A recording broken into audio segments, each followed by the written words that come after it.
Gruber decided to take Jonathan, Judy, and Paddington on an outing to a nearby park so that they could hear a band concert. Paddington was very excited, especially as Mr. Gruber paid extra for a deck chair so that he would be able to watch all that went on in comfort. "It's a long time since I last went to a band concert," said Mr. Gruber as they settled themselves down. "I've never been to one, Mr. Gruber," said Paddington. "They're going to play part of Schubert's unfinished symphony later on." Paddington stared at Judy as if he could hardly believe his ears. "What?" he exclaimed.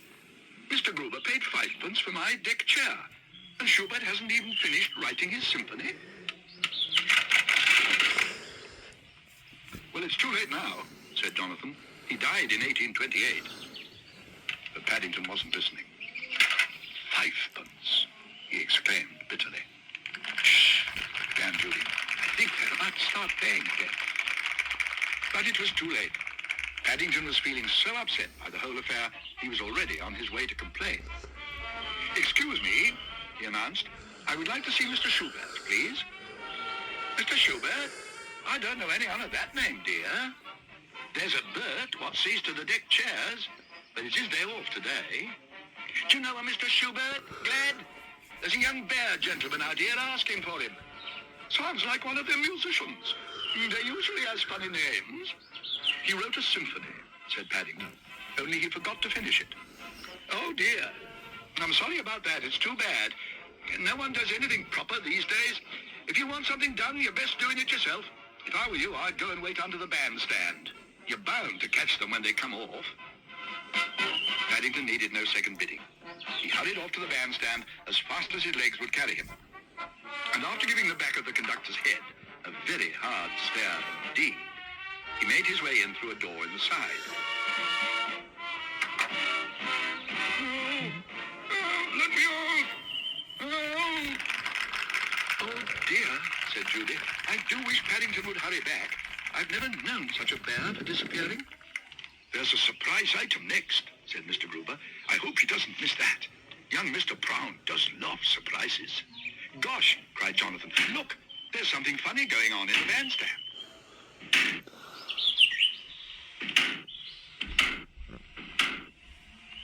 "Whatever can it be?" asked Judy. "Good afternoon, everyone," said Paddington. "I'm looking for Mr. Schubert, and I'm afraid I got locked inside the bandstand by mistake."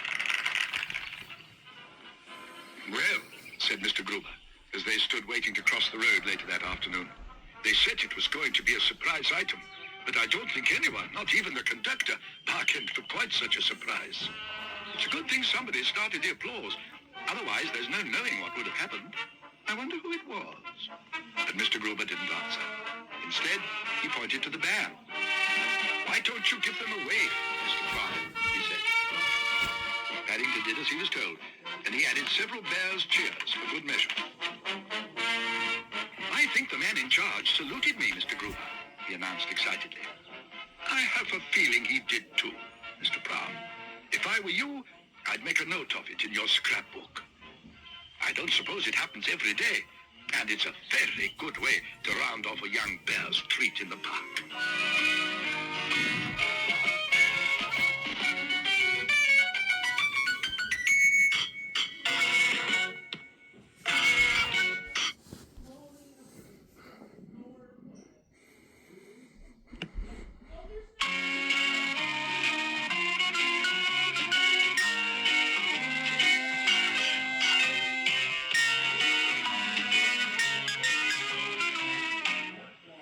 One day, Mr. Brown decided to celebrate the anniversary of Paddington's arrival in England by taking all the family out to dinner at a famous restaurant called the Porchester. "Well, Paddington," he said as they consulted the menu, "what would you like to start with? Soup? Hors d'oeuvre?" "I don't know what I would like, Mr. Brown," said Paddington. "My program's full of mistakes, and I can't understand a thing." "Mistakes?" said the head waiter. "There is never a mistake on the Porchester menu." "Those aren't mistakes, Paddington. It's French." "French? Fancy printing a menu in French. Have you anything suitable for a young bear's treat?" asked Mr. Brown. A young bear's treat, sir. We at the Porchester pride ourselves that there is nothing we cannot offer.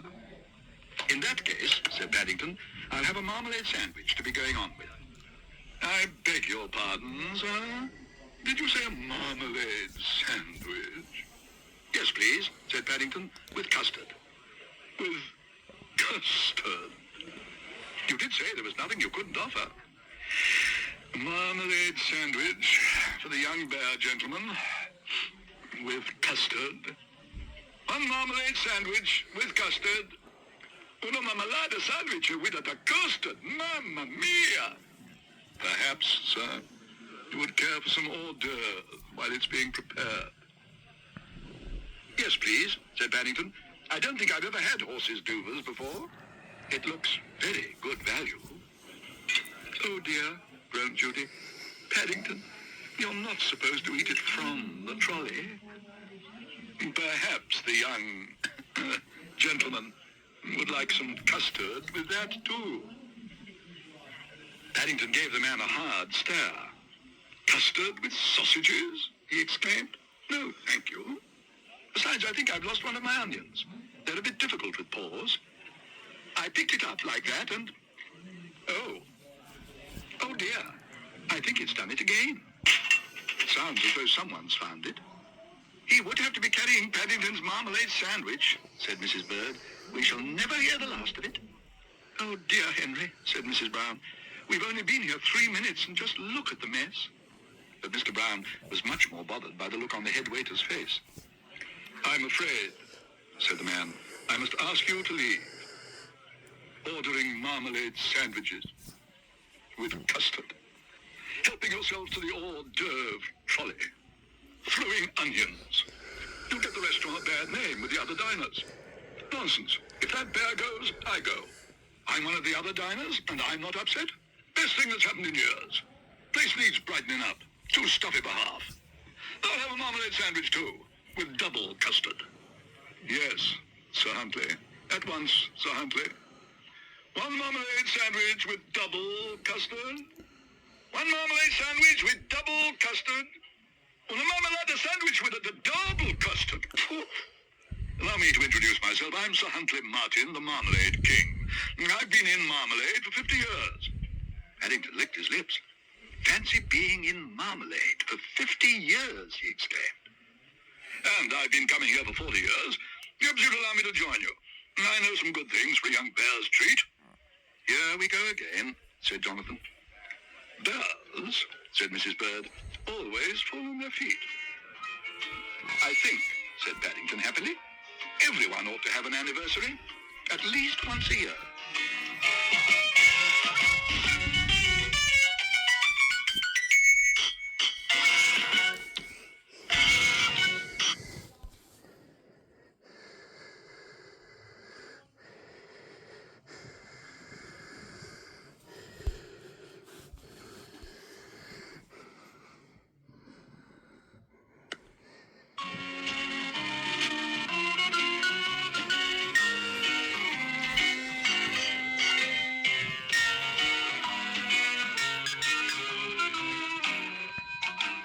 Mrs. Brown received an urgent telephone call from a Mr. Harold Price, who worked in the local supermarket. It seemed their drama society were entering one of Mr. Price's plays in a festival that evening. They had been let down at the last moment by the person who was supposed to do the sound effects, and someone had mentioned Paddington's name. Have you ever met Paddington? Asked Mrs. Brown. Well, no, but if he'll do it, I'll let you all have seats in the front row. That's very kind of you. I don't know what to say. Paddington does make rather a noise sometimes, but I don't know that you'd actually call them sound effects. Please, said Mr. Price. He's our only hope. Oh, dear, said Mrs. Brown. Paddington's excitement when he reported for duty that evening wasn't exactly shared by Mr. Price's leading lady. You didn't tell me he was a bear, Harold? She exclaimed. I didn't know myself, Deirdre, said the unhappy Mr. Price. This is Miss Flint. She's in Bacon and Eggs. How nice, said Paddington. I'd like to be in Bacon and Eggs myself. You rather look as if you have been, said Miss Flint. I know the show must go on, Harold, but really...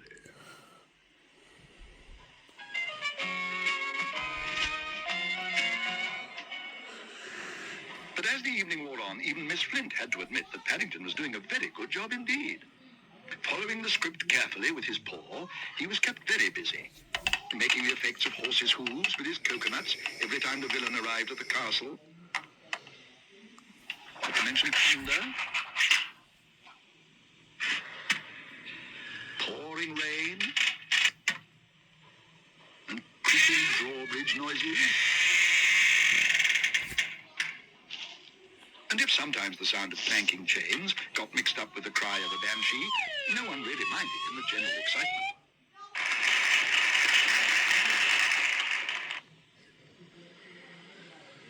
It was after the interval that things started to go wrong.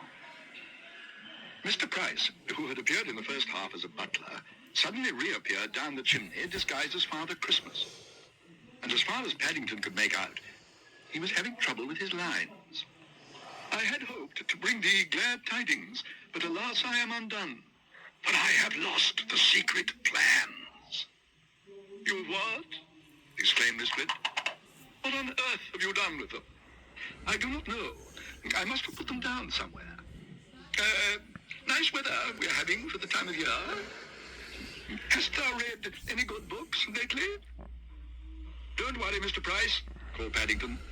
I can't see anyone called Glad Tidings in my script, but I found your secret plans. They were under my coconuts. Fancy leaving your plans under a bear's coconuts, exclaimed Miss Flint. A fine spy you are. My play, ruined by a bear. Nonsense, Harold. It wasn't young Mr. Brown's fault. It was entirely yours. Anyway, the audience seemed to like it. Oh, thank you. Thank you very much, everyone. I'm sure. And thank you, Mr. Brown. That's all right, Mr. Price, said Paddington. Anytime you want any... Or... Just give me a...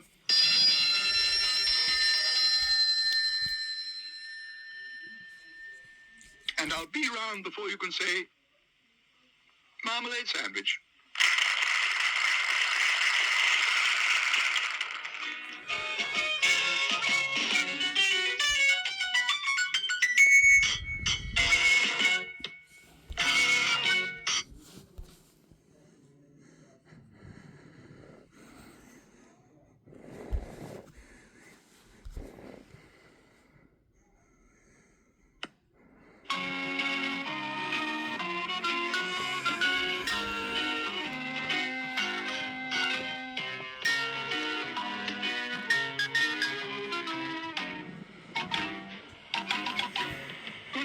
Soon after her arrival at number 32 Windsor Gardens, Paddington's Aunt Lucy announced she wanted to do some special shopping. I want to buy Mr. Brown a present, she said as they neared Barkridge's.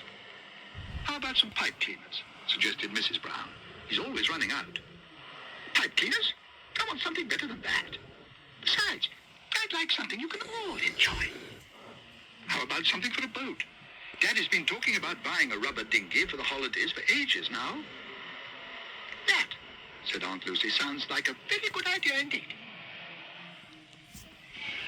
The man in the boating department of Barkridge's looked most impressed when he saw the Browns' party approaching. And what can I do for you all? He asked. We're really looking for something suitable for a rubber dinghy, said Mrs. Brown. Perhaps Madam would like a puncture outfit. A puncture outfit? Repeated Paddington. He gave the man a hard stare. Mr. Brown hasn't even got his boat yet. The assistant gulped and turned his attention to Aunt Lucy. I can see you are a lady of taste, Madam. That happens to be our biggest and best model. It's our special self-inflating dinghy. You may not believe this, but it inflates into a boat as large as this room in a matter of seconds. All you do is pull the cord and stand well clear. It comes complete with automatic distress radio, flares, seasick pills, fishing rod. It isn't just a boat, it's a way of life. There's even a bag of emergency sweets. Have one. Thank you, said Aunt Lucy. Don't mind if I do. Bears like boiled sweets. And I'll take the boat as well. My goodness. But you can't, exclaimed Mrs. Brown. It's much too expensive. I have my savings and Paddington's allowance. Paddington's allowance? Chorused the Browns. I always put some by out of my bun money. Paddington often sends me postal orders, but I never cash them. I've been saving it for something special. No, it happened. The Browns exchanged glances. They were learning something new about Paddington every day of Aunt Lucy's stay. But before they had time to say any more, they were startled by a loud groan. Oh dear, is anything the matter? I feel sick. It must be all those boiled sweets. She's finished the packet.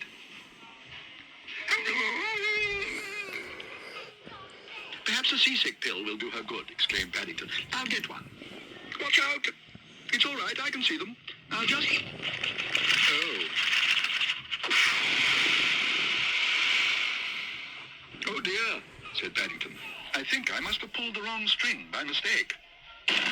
That, said Mrs. Brown, must be Aunt Lucy. I think she's in distress. The next morning, when the Browns sat down to breakfast, they found to their surprise they each had a large jar of honey on their plate. Aunt Lucy left them for you, explained Paddington. It's very special. It's made by the bees in the garden at the home for retired bears. And it's very sweet because they keep getting at the marmalade. She left them for us, repeated Mr. Brown. Don't say she's gone. Aunt Lucy doesn't like goodbyes. She asked me to say them for her. But she left this for you. Thank you very much for having me and for looking after Paddington so well. Now that I've got used to it, it does seem a funny name for a railway station. Happy boating. Aunt Lucy. How very nice, said Mrs. Brown. We thought for one nasty moment you might be going back with her, said Mrs. Bird. Go back to Peru? Exclaimed Paddington. I'm not old enough to retire. Besides, I don't think Aunt Lucy would like to think of me leaving home, even if I wanted to, which I don't. I'm much too happy here.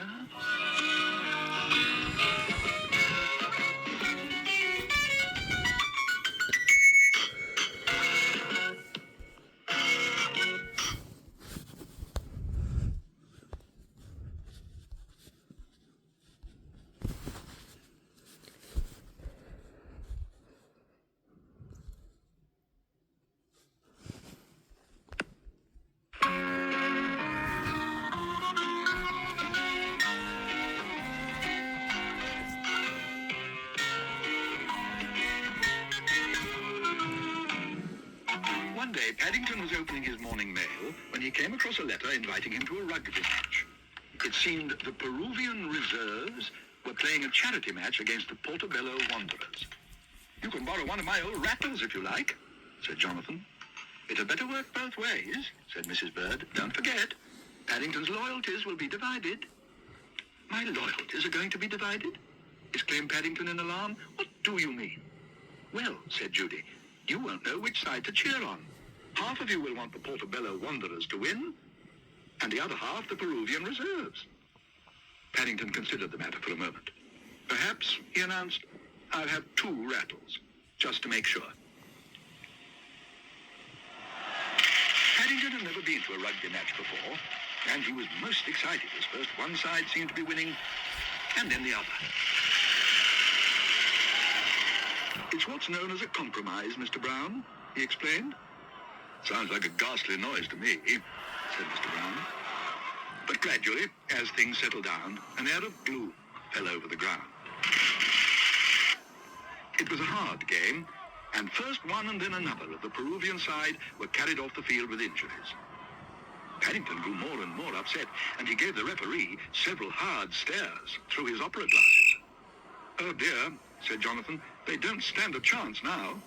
Young Mr. Brown seems to be taking it very much to heart, said Mr. Gruber. I think he's gone off for a bun. No, he hasn't, exclaimed Judy. Look. Oh, Lord, said Mr. Brown. Now what? Excuse me, said Paddington. I've come to offer my services to the Peruvian Reserves. I'm sorry, said the referee. I can't allow that. It has to be someone from the country concerned. Paddington gave the man another hard stare. Well, I come from darkest Peru, he said firmly, and I'm very concerned. The referee seemed to go a funny color. Some of Paddington's stares could be very hard indeed. He looked at the ball, and then at the waiting players. All right, he said. You can have a go if you like. After all, it is a charity match.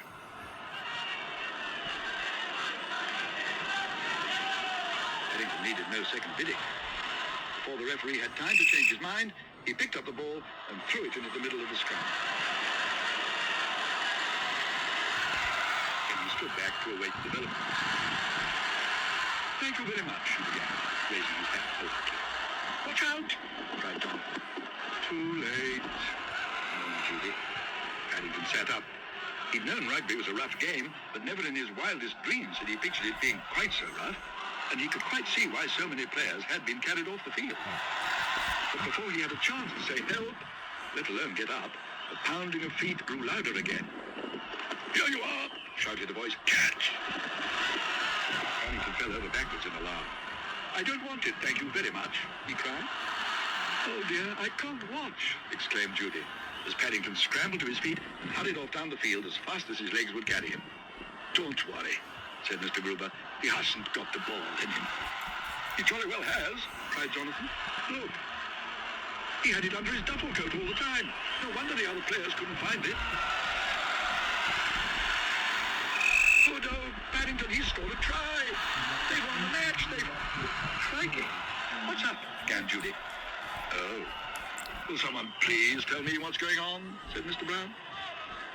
Oh dear, Henry, look. Excuse me, said Paddington. I'd like you to meet someone. It's my Aunt Lucy.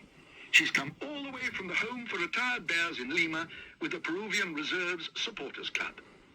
And she'd like to stay for a while. That is, if she may.